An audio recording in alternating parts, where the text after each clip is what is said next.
What would you do if your parents want you to be a lawyer but you watched way too much corn and now want to be a farmer instead? If you're looking for an answer, then this manhwa is just for you. So without any further delay, let's begin our recap. The story opens with a boy casually announcing that his mother made seaweed soup for him today, something he had mentioned to her only because he had an exam. His friend reacts with disbelief, asking what could possibly be wrong with seaweed soup. Another friend immediately jumps in, wondering if he truly doesn't know the superstition everyone talks about, how eating seaweed soup before an exam is considered unlucky. They tease him, calling him a complete freak for not realizing it. While they bicker, the female protagonist glances down at her phone, and a familiar frustration rises in her chest. She had actually believed that same superstition, and because she happened to eat seaweed soup that very morning, no matter how hard she had studied, she ended up scoring the lowest grade in the entire class. Misfortune seems to cling to her like a shadow. Her ex-boyfriend had been completely fine with their relationship, but right after she bought him a pair of shoes, he abruptly asked to break up. A centipede once appeared in her house, and in her panic, she became the victim of a voice phishing scam and accidentally emptied her bank account. And worst of all, the morning she ate seaweed soup before her exam, she earned a big, humiliating 0. She chalks it all up to her strangely extraordinary bad luck, an almost supernatural sixth sense for disaster. But then something even stranger catches her attention. A comment on Instagram from someone claiming they used an elevator to travel to another world. She scoffs, assuming he must have simply ended up on the wrong floor. Yet curiosity gets the better of her. Now she stands inside an elevator, trying every floor the commenter mentioned. The 4th, the 2nd, the 6th, and finally the 10th. She expects nothing, but the moment she presses the combination, the elevator jerks violently. It moves with an abrupt, unnatural force that sends alarm through her mind. For a second, she wonders what in the world is happening. Then, with a deafening crash, the doors burst open, not to a familiar hallway, but into a grand manor. All around her, noblemen and women stare in confusion and shock. She finds herself sprawled on top of someone, and before she can even process her landing, someone shouts for others to stop standing around and go to the Duke at once. There is blood smeared across his face. The Duke demands to know if the figure who fell from the sky is an assassin. A servant hurriedly explains that she is no assassin at all. Based on her strange clothing and her completely bewildered expression, she seems nothing more than a miner who has simply looked in the wrong direction, or perhaps ended up in the wrong place. The Duke, dismissive and annoyed, waves the matter aside and declares that it isn't his blood anyway. But his irritation swiftly turns to fury as he orders that she be banished from his manor immediately. He demands that she be demoted to some distant village area and ensures that she never sets foot inside his home again.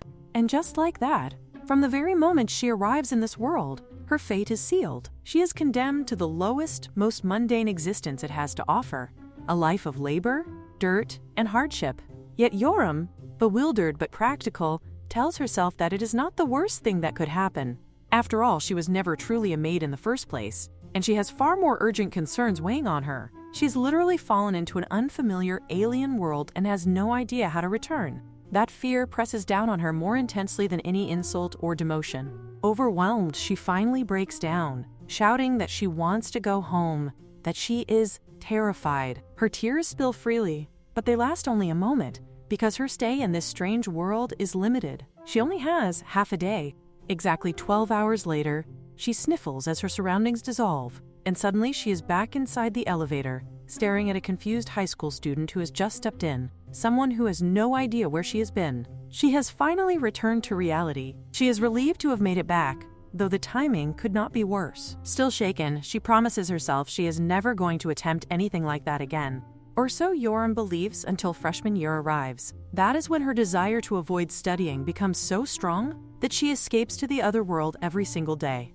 And there, something unexpected happens. She discovers that she truly loves farming. Adorable sprouts respond to her touch, growing from her affection alone. Juicy, abundant fruits flourish under her care. The satisfaction fills her chest so completely that she can hardly imagine anything better. She realizes she could spend her entire life farming and be perfectly happy. She even hopes the community farm back in her real world might lend her a bit of their land. But they refuse to accept students, no matter how passionate they are. Her favorite farming simulation game has already taught her that solid character stats are essential for success, So now that she is serious about this whole farming path, she decides she will devote half of each day to the other world, honing her agricultural skills there. She is determined, absolutely determined, to become the best farmer anyone has ever seen. This determination is interrupted when someone scoffs at what she is planning to do. Her teacher glances at her career survey and reminds her that it will be added to her permanent records. How can she possibly not take it seriously? Yoram insists, truthfully, that she is indeed being serious.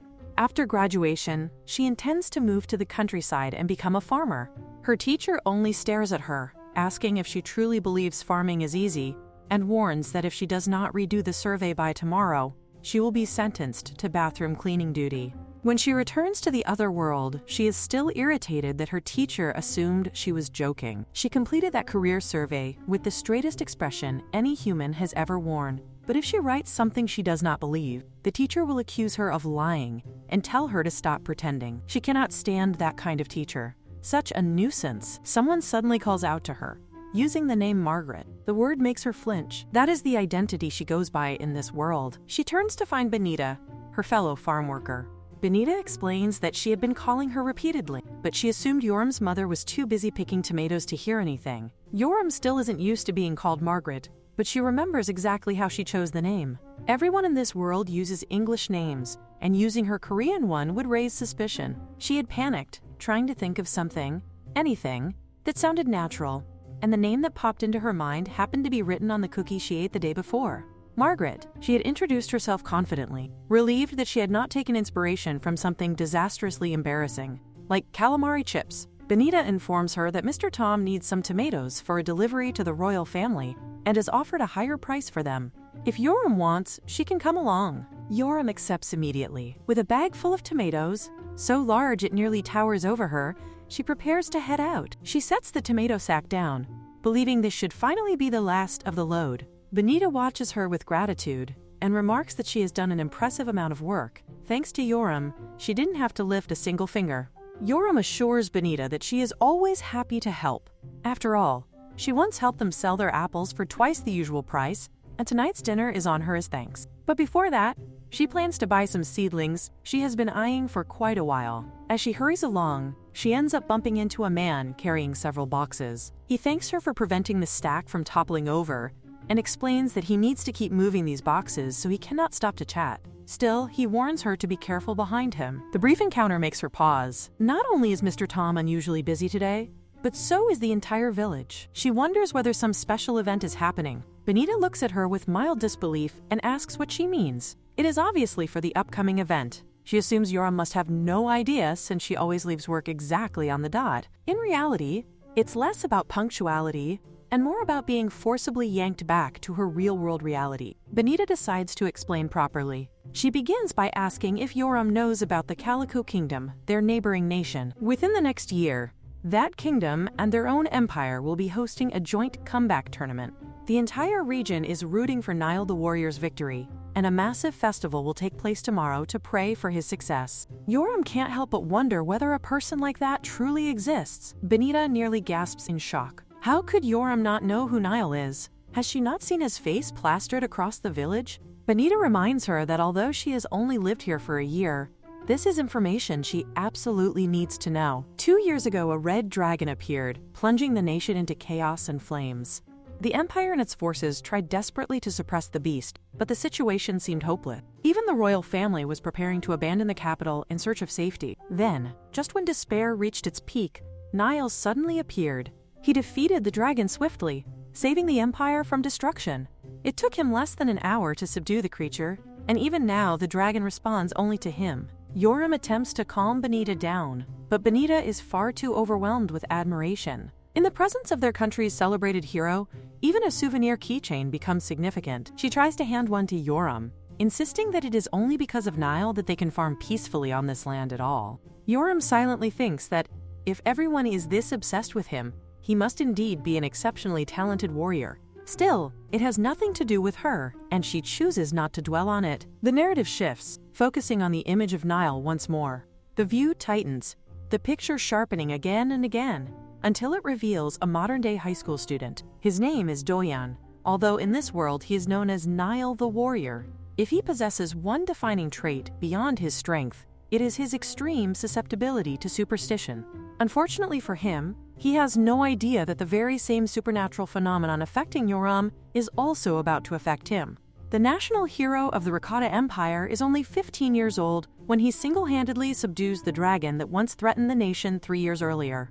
Now, this hero, known to the world as Nailed, but whose real name is Doyen, finds himself standing inside a vast castle. He cannot fathom how he ended up here. He steps out of what seems to be an elevator and wonders since when his apartment building has such an enormous public garden. The scorching heat overwhelms him, and with no cell service and a phone that refuses to work, he feels even more displaced. As he tries to make sense of his surroundings, the sky abruptly darkens. At first, he welcomes the shade, expecting relief from the heat, until he turns around and finds himself face to face with a colossal dragon. Any ordinary person would run for their life at the sight of such a creature, yet Doyen does the exact opposite. He gasps in awe and clings to the dragon's massive form, overcome by how irresistibly adorable it is. To him, reptiles only become more endearing the larger they grow. He examines the creature closely, wondering if it is related to the water dragon or perhaps to Kakos. Maybe, he thinks, it has wandered out here simply to sunbathe.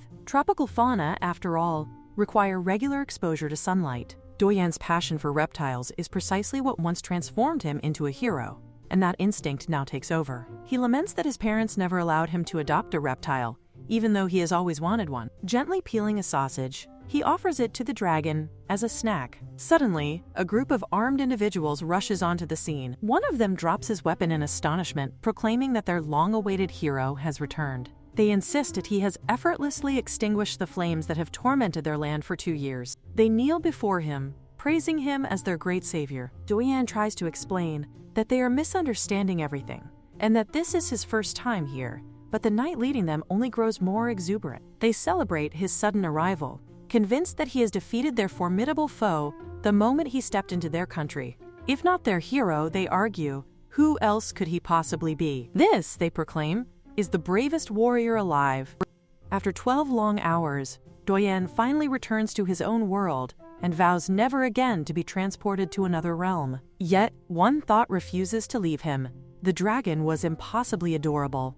He still cannot believe those people mistook that gentle, charming creature for a wicked monster. Visiting the dragon for 12 hours a day becomes his greatest source of joy. He realizes he cannot simply abandon him. Back in his everyday life, Yoram approaches him and tells him that they need to head to the science lab because their teacher requested it. She explains that she was asked to inform the class monitor that the 6th period will be held there today. Doyen thanks her. He remembers she had been arguing with the teacher earlier, and as she looks at him thoughtfully, she asks what his dream job is. He wonders why she is asking, but she only says it is curiosity. He begins to answer that he wants to become an exotic animal expert, but he cuts himself off abruptly and instead claims he wants to be a lawyer. She questions the sudden shift. An exotic animal. Lawyer? He replies that it is simply because his parents are lawyers, as are all of his older brothers. Yet the reality remains far less flattering for Doyen. His family constantly taunts him, insisting that he should be able to become a lawyer as effortlessly as his older brothers. Yoram tells him he is a good son, and she assumes his parents must also want him to pursue law. He confirms that becoming a lawyer is exactly what they have always demanded from him. She then asks which university he is aiming for, and he casually answers that it will probably be one of the top 2. But then a realization dawns on him. She is actually filling out her own career survey using his answers. She explains that their teacher will immediately notice if she copies one of their friends, and that she spent a great deal of time thinking about her original answers, only for the teacher to refuse them and order her to redo everything. Doyen warns her that she will definitely get caught if she copies his form anyway. She returns to asking about his dream university, and he tells her it will probably be hardwired. She assumes he must be an exceptionally gifted student, but she has no idea that this is not the case. His mother has always insisted that he become like his brothers, and none of this pressure is new. His brothers constantly received awards, yet the truth is that he is nothing like them. He cannot understand why everyone, his parents, his siblings, and now even the people of another empire, keep expecting so much from him. All he did was take care of a dragon, and now he finds himself thrust into some kind of combat tournament. To make matters worse, the people have portrayed him as a rugged, brawny swordsman. They even invented strange titles for him and invaded his privacy by sending an overwhelming flood of letters every day. He worries about what will happen once they discover he is nothing like the hero they imagine. If he performs poorly in the tournament, all their admiration will turn into harsh criticism. He knows it. People always burden others with impossibly high expectations, only to end up disappointed. He could simply return to reality, but if he does, the little dragon will surely end up dying. Frustrated, he bangs his head and mutters that people are the worst. He should have realized it from the moment they persecuted the dragon. He would never travel to the other world if he weren't forced to, but it is painfully clear how the dragon would be treated if Doyen were not there to protect him. Now, back in the kingdom once more, he begins to consider escape. If it were just him, slipping away to a nearby city might suffice, but traveling with the dragon means they would be caught immediately. That leaves only one option: the territory beyond the borders, the neighboring land of Calico. It is an undeveloped region with almost no foot traffic, a place where the dragon could live freely. Doyen gathers a handful of jewels to serve as an emergency fund. As the palace grows busy with dinner preparations, he decides that the time has come. The hero must depart. He whispers a quiet farewell to everything. As he begins his escape, he spots someone ahead. To his shock, it is Yoram. He wonders how on earth she ended up there. He had timed everything perfectly, planning to slip out while the guards change shifts, but now he cannot descend without being seen. She appears confused, as though she has lost her way. Outsiders are strictly forbidden from walking that path, and at this rate, the guards will arrive and discover both of them. To make matters even worse, the rope he is using snaps. He plunges downward and lands directly on top of Yoram. He quickly sits up, startled, and apologizes to her. Yoram jumps back, shouting at him, while Niall hurriedly apologizes, insisting he was simply in a rush. But she immediately turns her attention to her tomatoes, horrified to discover that they are all ruined. She was supposed to deliver them tonight. She shoots him a sharp glare, asking if he has any idea how long it takes to grow even a single tomato. Then her eyes shift to the pockets of his clothing, and she suddenly orders him not to move. She insists she must salvage her treasured Terra Tower tomato if she can, so he had better remove those clothes right away. At that exact moment, several knights arrive, confused by the commotion. They demand to know why a conversation is taking place here, since this area is not open to the public and is reserved for imperial personnel. But then their eyes fall on the scene before them. Two young people, disheveled, with torn or messy clothing, and a flustered maiden with flushed cheeks. The knights immediately jump to the wrong conclusion. One of them hastily turns away, mortified, and apologizes for interrupting the, quote, great Sir Niles. He declares that they have committed a grave sin by stumbling upon this indecent moment. His escape plan is ruined, and now he is trapped in a humiliating misunderstanding.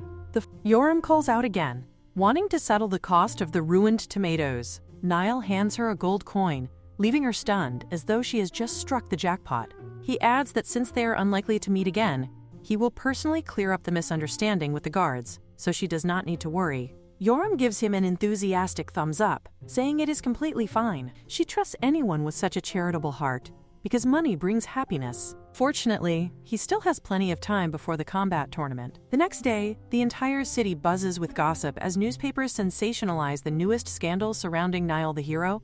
Headlines boldly promise an inside scoop, proclaiming that Niall has been sighted with a mysterious woman near the palace's rear gate, an exit strictly reserved for the apprehension of ordinary citizens, never for honored guests.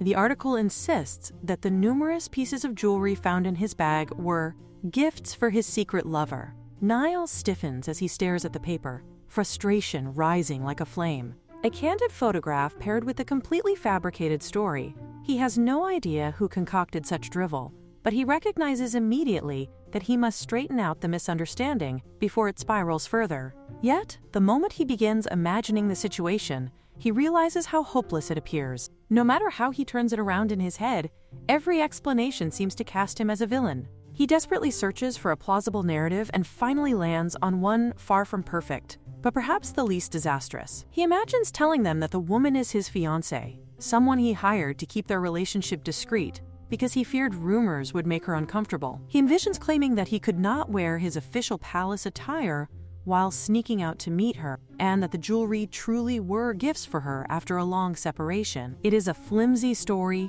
but at least it is not incriminating. Resolute, he decides to act before rumors spread any further.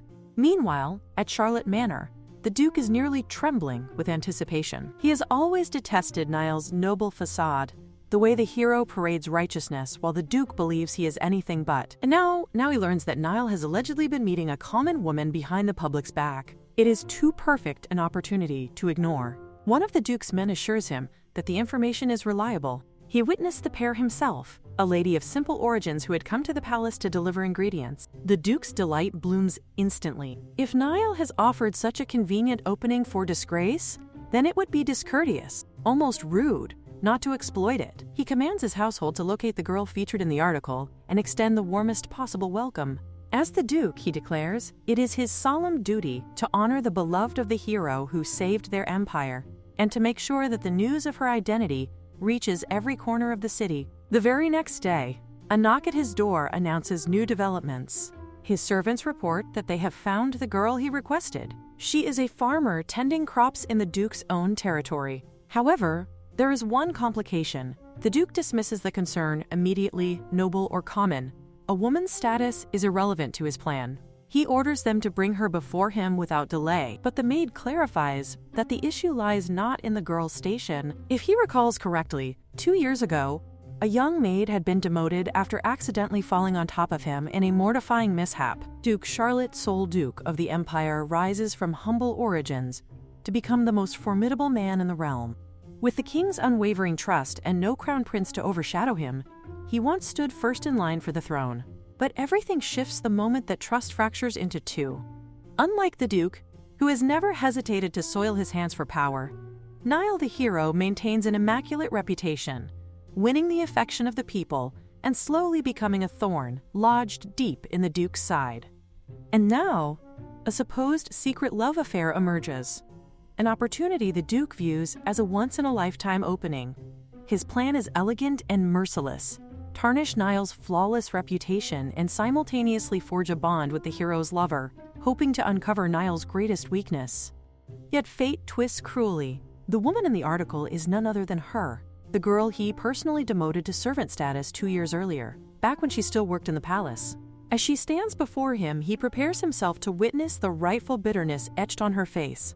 The Duke is briefly stunned, thrown entirely off balance, yet she expresses not a shred of ill will. Since leaving, she has discovered her talent for nurturing crops, claiming she possesses the greenest of thumbs now. Without his intervention, she insists, she would never have known the joy of farming. In her eyes, he is her unexpected benefactor, someone to whom she owes deep gratitude. Determined to act the part of a benevolent noble, the Duke resolves that he must take responsibility for her last 2 years spent outdoors. He believes that if he is given the chance to atone properly, he will feel far more at ease seeing her restored to comfort. He proposes that she return to palace life, and she agrees without hesitation, remarking that if this will ease his conscience, then she is happy to accept. Feeling generous, the Duke further promises her farmland near the palace so that she may continue her work while living comfortably under his protection. But suddenly, the doors burst open. Niall storms into the room, calling out to the Duke, demanding to know whether he instructed the press to publish the infuriating article. Niall's temper is primed for confrontation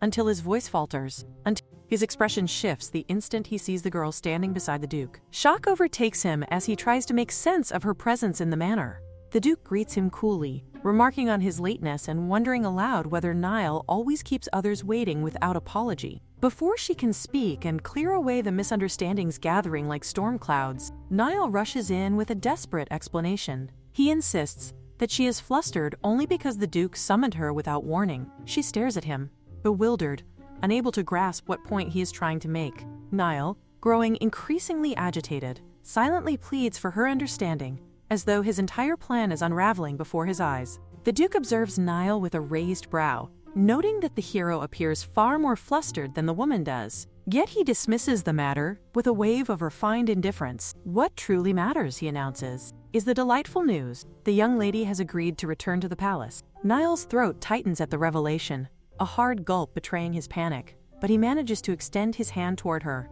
and request a private moment. Once they step outside, he immediately releases her hand, exhaling as though he has been holding his breath since the moment he arrived. He explains that he had been in a rush earlier, then urges her to clarify. What did the Duke mean? And why is she suddenly preparing to live in the palace? She replies that the question should be his. He told her he would ensure there were no misunderstandings. Yet somehow, the situation has only grown worse. Niall apologizes earnestly. She recounts that the Duke offered her a comfortable life inside the palace walls, complete with farmland of her own. He must be embarrassed by people believing they are engaged, so she intends to inform him that it was all a misunderstanding. But Niall quickly stops her. He admits that this is not what he wants. With visible difficulty, he asks her for a favor, one that he knows is excessive and outrageous. He begs her to become his lover temporarily. Her mind reels, unable to comprehend the request, until she demands to know whether he is being serious. Niall, flustered but resolute, clarifies that he means a pretend lover. He promises proper compensation, money, land, anything she desires. In fact, he even owns a vineyard in his territory that he is willing to give her entirely. The mention of a vineyard makes her eyes widen with untamed fascination. She invites him to continue, now keenly attentive. Niall confesses everything, that everyone in the palace expects a hero who is powerful, noble, and perfect. Yet he is nothing more than an ordinary, unremarkable man struggling beneath the weight of their expectations. He fears failing them, fears their disappointment. That is why he attempted to flee the Charles last night, why he had bumped into her by pure accident. But once they were caught, his situation worsened. The entire kingdom now believes he was trying to escape responsibility, and the only plausible cover story is that he had been sneaking out to meet her. On his own, he would not mind taking the fall, but there is someone precious to him in the palace, someone he cannot abandon. If he wants to leave safely together with that friend, he needs time. And the only way to buy that time is to maintain the illusion of an engagement. He knows it is discourteous, shameless, even to make such a request. All he desires is a brief reprieve from the crushing expectations chained around him, a chance to breathe, a chance to rest. He doubts she will agree after hearing such a ridiculous story. Yet she accepts. She says she would be happy to help him, especially now that she has permission to farm at the palace. The favor is manageable, she insists, and Niall should stop allowing his shoulders to sag with worry. If he is to become her fiancé, then they should address each other by name. He introduces himself, Niall, prompting her to ask whether he is truly Niall the hero. He confesses that it embarrasses him, but yes, he is the blurry man depicted on the famous poster. Meanwhile, far across the manor grounds, a plate clatters violently against the floor at Grave Manor. A young woman trembles with rage as she stares at a newspaper proclaiming Niall's engagement. She insists it is absurd, impossible. Niall is the only man she believes perfectly suited for her. Even her father promised to support their future engagement. How could he already be engaged? And how could his fiancée live in the palace? Her fury sharpens as she condemns the audacity of a commoner who fails to understand her place. This young woman, Emma, daughter of Marquis Graveburns, with indignation. The mayor attempts to interject, but she silences him with a shout, refusing to hear any excuses. What, she demands, could the Duke have been thinking, extending charity to a mere peasant? Still, she concedes bitterly that ignorance is natural in a girl so naive to palace life. Someone will have to enlighten her, and Emma decides that she herself will fulfill that duty, for it is the solemn obligation of a noble woman, she believes, to educate foolish commoners who dare to overstep. Someone suddenly slams the career report onto the table, and the teacher erupts in anger at Yoram's father, declaring that she explicitly instructed Yoram to rewrite the survey, not to copy the class monitor's answers word for word. Yoram gasps in disbelief, wondering how the teacher possibly figured it out, and even suspects for a moment that the woman might be some sort of shaman. Yoram hurriedly explains that the only reason she copied the monitor was because the teacher would never believe her real dream, becoming a farmer. She insists she had no intention of dragging the class monitor into trouble. Overwhelmed, Yoram shouts back, demanding the teacher actually listen for once. She asks if there is any law in the country that forces every student to attend college. She declares how much agricultural experience she has already gathered, how genuinely alive she feels after spending hours outside rather than suffocating inside a cramped school building. She affectionately calls her plants her suited crops, and insists that even if she did not attend an agricultural high school, she still possesses the right to work on farms. The teacher reaches the end of her patience and furiously tells her to return to class, write an apology letter, and submit it after school. Soon Yoram and Niall are outside the staff room. It is Niall's first time ever being scolded like that, and Yoram apologizes to him, saying she never imagined the teacher would catch on so quickly. She truly, really wants him to come with her, and asks if he has any plans. He admits he is not busy, though he wonders why she insists on bringing him specifically. She brightens immediately, revealing that the restaurant she has in mind recently introduced a new set menu one that requires a minimum order of 2 portions. With that practical explanation out in the open, they head off together. But Niall reminds her of the teacher's demand. She was supposed to write an apology letter. Yoram flinches, then stubbornly questions why she should write an apology letter for something she does not believe she did wrong. With her defiance settled, the two continue their journey. They eventually locate the restaurant and take their seats, observing how beautifully the food is presented. It tastes delicious, far too delicious, she thinks, for it to only be sold in sets of 2. She apologizes again to Niall, insisting that she truly feels bad he was dragged to the teacher's office because of her. Niall insists he really is fine, but he still takes a bite, noting that it is incredibly tasty. Only then does he gently ask if she herself is all right after all that scolding, and whether she truly wants to become a farmer. His question makes her slam the table in frustration, demanding to know why he is asking and whether he also refuses to believe her dream. He tries to clarify that he is not provoking or doubting her. He is simply curious, because her career choice is undeniably uncommon. It is not that Yoram hesitates to pursue farming because it is uncommon. Only a century ago, nearly everyone worked on farms, and she genuinely loves it. When she sees the crops she has tended to with her own hands, the sight fills her with happiness. She could not care less about the opinions of others. If she wants to do something, she will do it, no matter what her teacher says. Niall finds Yoram utterly fascinating. She is completely indifferent to what anyone thinks and relentlessly pursues her dreams. Compared to her, he feels ordinary, restrained, and cautious. He looks at her and realizes that she is staring at him intently, and a flicker of self-consciousness makes him wonder if there is something on his face. She shakes her head, denying it, but observing him up close, she notices that he is actually quite handsome. Perhaps, she thinks, it is simply a fairly common face. Who then is she to claim that his face is ordinary? The thought sparks a playful debate in their minds as they consider, half seriously, who between them has the more average appearance.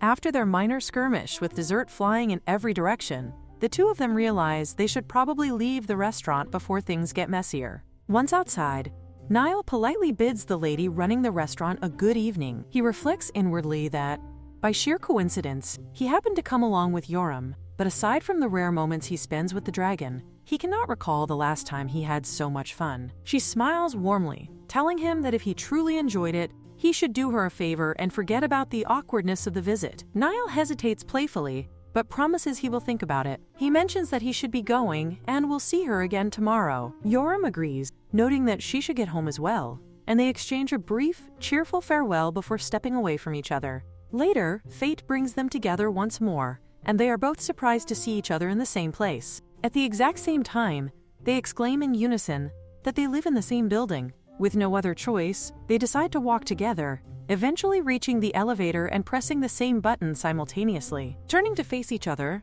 Niall asks if she truly lives there. By the time the elevator reaches the 7th floor, their paths would have never crossed. Later, at 6:50 p.m., Niall takes longer than usual reviewing his work. Perhaps the lingering effect of spending time with Yoram after school distracts him. He realizes that if he leaves now, he will barely make it back by 7 a.m. the next day. He decides to bring only his uniform since he will need it for school immediately afterward. Stepping out, he notices a notification on Instagram about the elevator to another world. It shows floors 11th, 8th, and 9th, and the doors are about to open. He panics slightly, realizing he has not finished pressing all the floors yet, when suddenly he notices that one of the floors is Yoram's room. The two of them lock eyes in utter confusion, both frozen in disbelief at the coincidence of the moment. Yoram glances at the clock and realizes that it is already 7. She needs to go transplant her crops before it is too late. Her current predicament is all because of that dreaded apology letter. She had nothing to write,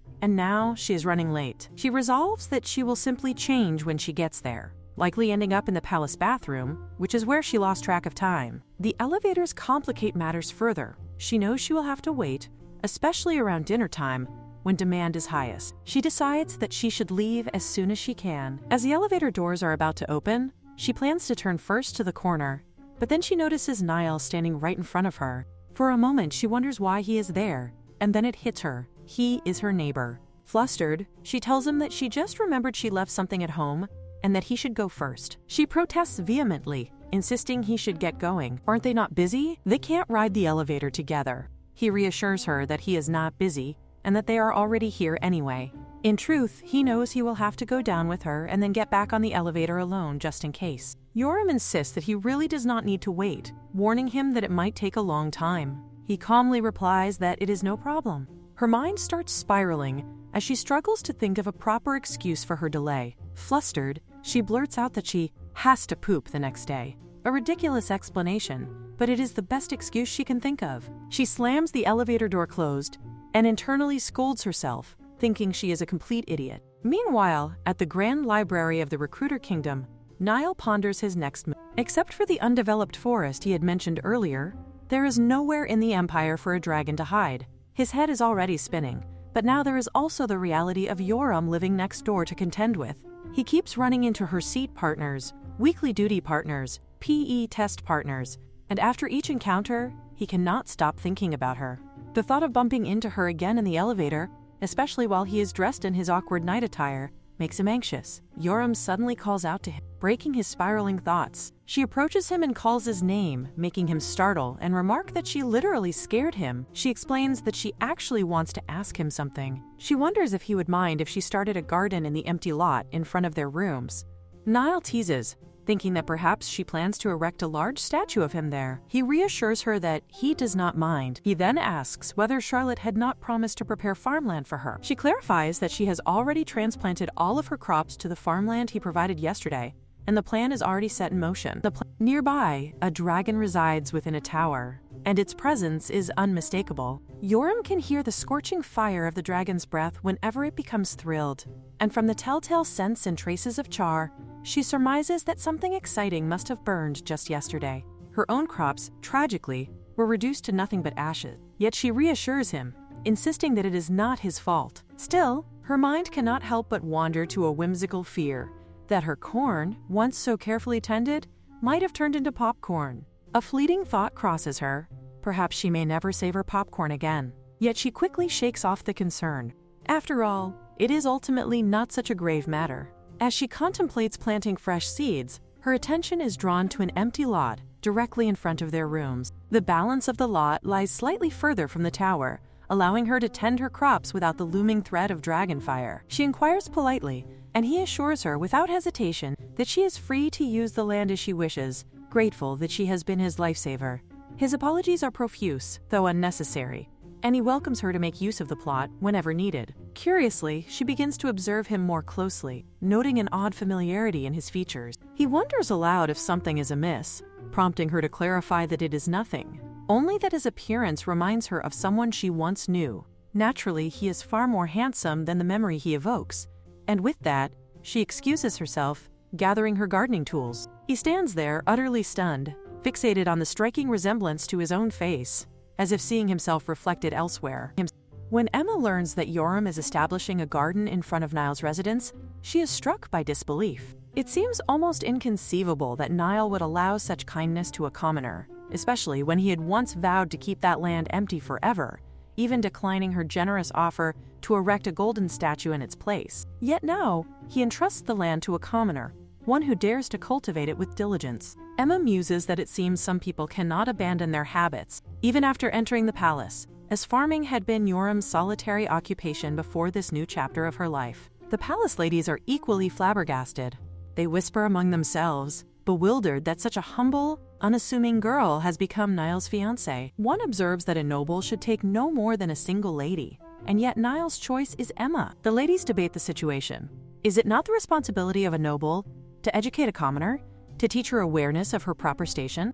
They assert that she must be shown that any behavior unbecoming of her status could tarnish Niall's reputation. Still, they are at a loss as to how to approach the matter, for it cannot be managed with simple commands or assignments. Emma, however, possesses her own resolve. She understands that education does not always require a book. It can be imparted through careful guidance and practice. In places like the palace, where social hierarchies are rigid and rank determines conduct, the lessons must be tangible and demonstrative. She requests pen and paper from a maid, determined to personally instruct the girl on the nuances of rank and propriety. Through deliberate demonstration, Emma will ensure that the lesson is learned, showing in practice what the distinctions of status truly entail. Back at school, Yoram stretches contentedly, a small smile tugging at her lips. She feels a deep sense of satisfaction, knowing that she can continue farming even at the palace. After all, what is the point of venturing to another world if she cannot cultivate the land she loves? The palace grounds are far more expansive than she had anticipated, leaving her to wonder what else she might grow. Of course, her favorite tomatoes will be tended first, their bright fruits a symbol of her dedication and care. Her musings are interrupted by the sight of Niall approaching. Gathering her courage, she asks if she might pose a question regarding the choice between tomatoes and strawberries. Yet when she looks at him, she notices a strange numbness in his expression. Concern pricks at her heart, and she asks if something is wrong. He looks down, a shadow crossing his features, and she senses the weight of his thoughts. He explains that he has just returned from the teacher's office. The news is a simple B in one of his subjects, but the impact feels heavier than the grade alone suggests. Consistently scoring in the upper ranks is no small achievement, and she is certain that his parents would normally beam with pride. Still, a nagging doubt arises in his mind. Will they truly be proud of him now? In another world, he sighs in frustration, confiding in the dragon that his parents have a tendency to grade and scold in equal measure. Effort alone seems insufficient. If his parents do not recognize the time and dedication he invests, he wonders if mere presence and diligence can ever be enough. He recalls his mother's reaction.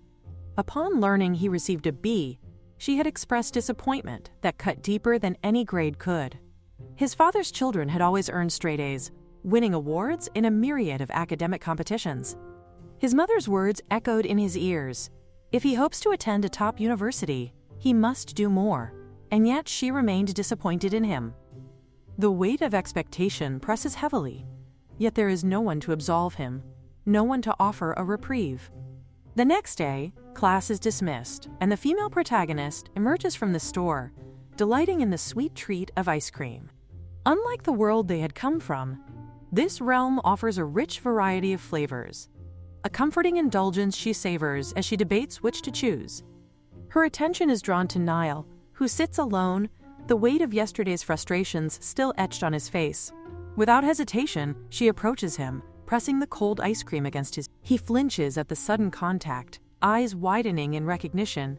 It is Yoram, and she plops onto the chair across from him with unrestrained energy. Observing his despondent expression, she cannot bear to leave her friend in the doldrums. With a playful smile, she offers him the ice cream, urging him to take it before it melts. This is a limited edition, sold sparingly, and she insists he enjoy it while it is at its peak. He bites into the treat, and the taste elicits a small, genuine smile. She leans forward, concerned and earnest, asking if he feels better now. Whenever she herself feels down, she explains, a sweet little indulgence never fails to lift her spirits. She has a long list of good restaurants to share, promising that they can visit together, sampling dishes like hot pot, not that she wants him to be sad, only that her own cravings are strong, and happiness is best celebrated in company. Niall's laughter bubbles up. Back at the kingdom's library, Niall contemplates his parents' expectations and his own plan of action.